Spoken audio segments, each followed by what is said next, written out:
Good morning, beautiful people. Marie Alessi here. I was actually really looking forward to doing this talk today about letting go of fear. As the world around us creates more and more fear, I really thought it was time to actually unpack this topic with you here this morning or evening or afternoon, wherever you are in this world. And the one thing that really stands out for me is the amount of fear and separation that COVID has caused in our world at the moment. And when we think back when it first started, and I really made an effort to not even take this topic into my group, but it really has become completely unavoidable these days. So I thought we may as well face it and talk about it here. Um, Thinking back when it first started, I was actually quite blown away how much connection COVID had caused in this world in terms of people like really coming together and supporting each other. And it was all so new to us that we all, it was almost like we made even more so an effort to stay connected because we could feel how we were not allowed to catch up with people anymore. And more restrictions came in, more and more, you can't do this, you have to do this. So, with all these new legislations changing daily, and it has become such a jungle that most people don't even know where to look and ask for information anymore. And I remember not too long ago when everything came out about vaccination, I truly felt the disconnection that started to happen, the separation that started to happen in those who were pro, those who were anti vax. And it is not for me here to make a public stand about whether I'm pro or anti. I'm actually neither. I feel that here I am making a stand. Actually, I am making a stand. I'm really not pro or anti vax. I'm here to say everybody needs to find their own um, right within their family. That's really my opinion about it. And when we had to make a decision, I could feel the fear creeping up. I could feel how the fear was getting closer and closer, and it was actually consuming me at some stage because I felt I wish Rob was here, that I could make the decision with him, and so we could discuss it between adults. I could feel the pressure rising around my son, where other kids in his class would already be vaccinated and say to him things like, "Oh, you're an anti-vaxxer," and I could literally feel that separation. And I think fear is not a good decision maker. Fear is not helping in making a really informed and clever decision around your family. So what I had to do was I really spoke openly with a few friends of mine about this topic and what implications that could have in our family if I do or don't do it.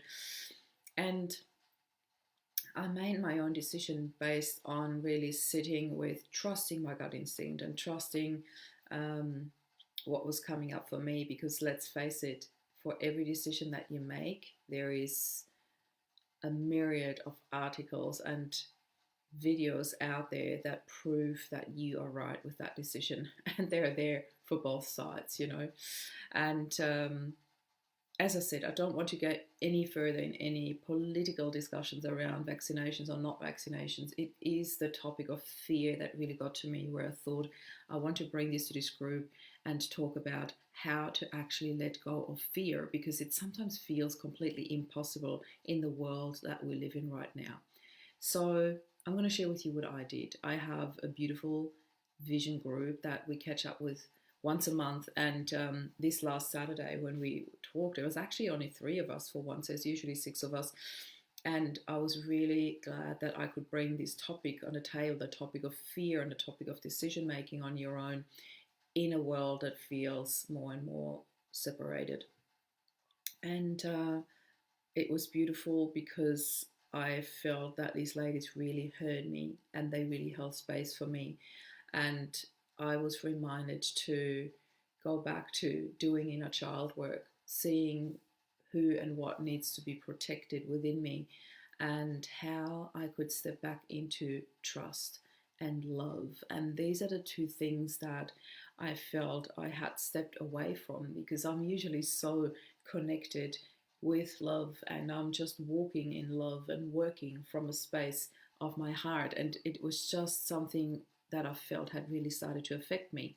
So I needed to be reminded to step back into love and trust and work from that space, and make daily decisions from that space, and protect myself and my family from that space. And yesterday, I literally took time out for myself to sit under our beautiful, beautiful Seacliff Bridge. We've got this iconic bridge going down the south coast, just south of Sydney.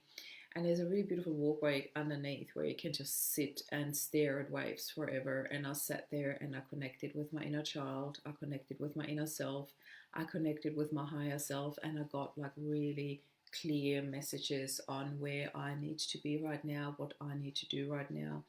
And I felt a lot more calm, collected, protected, safe, um, and aligned, really within myself again, centered. So, here are the things. First of all, I believe that you need to make yourself aware of what's actually going on in your life right now. You need to have that awareness to allow yourself to really see where you stand and what the fears are. Name them, really look behind them. Thanks, Shalina. Thanks for all the love. And once you're aware of what's there, then you can actually address it. So you can literally sit with that fear, talk to it. You can personify it and talk to it like a person. What is the message that you're bringing me here? What do I need to do? What do you want me to do? What do you want me to learn from this? How can I step away from it? And for me, the best way to step away from something, the letting go part, is something that I want to address here.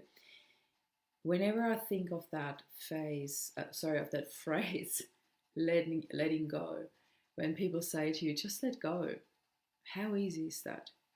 It's not. If somebody tells you just let go, it's not going to make it easier. So, what do we need to do instead? We need to shift our focus to the things that we want to see in this world. And whether that is just your own little world or the entire world, this is what I want you to focus on. So I literally stepped back into my big vision. I needed to take a step back to have like the bigger vision, to really see everything. When we're way too close to something, we can't see clearly anymore. It's like when my son comes and goes like, look, Mom, look at that photo. I'm like, whoa, whoa, whoa, okay, can I have a look at that? And then you hold it away and you literally step away and you create a better perspective when you step away from things. So when you step away from your fear, you're not that close to it anymore and you can see clearer. And for me, it's always this triangle that I talk about. You see something, you acknowledge it, you heal it. And the only way how we can do that is by focusing on what we actually want. What is it that you want in life? What would you like to see instead of the fear? I want you to really think about that. What would you like to see instead of the fear? What would you see if that fear wasn't there? If fear was a filter and you could literally just take it out, like with an optometrist, you know, the little round thingies that they put in to see if you see more clearly, more sharp, more focused or not. Just take that out, that filter that has got fear written on top of it. That fear filter is often so dark that it completely blurs or even takes away our vision. What do you see when you take it out? When you look at the world without fear, even if you think that to be completely impossible, just imagine it for a moment and paint that picture. Use your journal if you want to. Use colors and a canvas if you want to. But paint that picture clearly in words, in colors, and focus on that. And then there are the tiny little steps. What is just one step that you can take towards that vision? What can you do right now in your life, right now, to walk one step towards that bigger picture? For me, there's one thing that I used to find extremely scary, and this is coming closer and closer for me, and it was to do a TEDx talk. And only recently I've been connected with a lady and we are buddied up in a program who is a 2 times TEDx speaker, and she has sent me all her links and materials in terms of how to prepare, where to connect with who, how to find your perfect moment, basically, your perfect stage. And at first, I was petrified thinking about doing that. And now it has become my big vision. I know that this is what I'm meant to be. I know that this is what I want to do, to stand on stage and share love and hope and happiness in this world, share about my journey, about my healing, because that to me is what the focus needs to be, the healing. When we keep focusing on fear, when we keep focusing on grief, there is no stepping away from that. There is no healing. Yet when we turn around and focus towards love, towards hope, towards happiness, towards joy, towards healing, then this is where we can walk towards just that one step at the time, at your own pace. Yet if we don't know where we are going, where we want to be, what we want to see, what we want to feel in this world, who we want to be, then we are not going to get there. So how do we let go of fear? By not focusing on it. Every time you focus on something that is debilitating, that is holding you back, that is harming you, that is causing you even more anxiety or separation or desperation or hurt, then ask yourself that one tiny little question that will make a massive difference. What do I want instead? That to me is the starting point of letting go of fear, by not putting the focus on it, by literally focusing on what do I want to see instead, to feel instead, to hear instead. And that will be your new focus. And whenever fear or doubt will creep back in, you literally turn your back and go like, what do I want to see instead?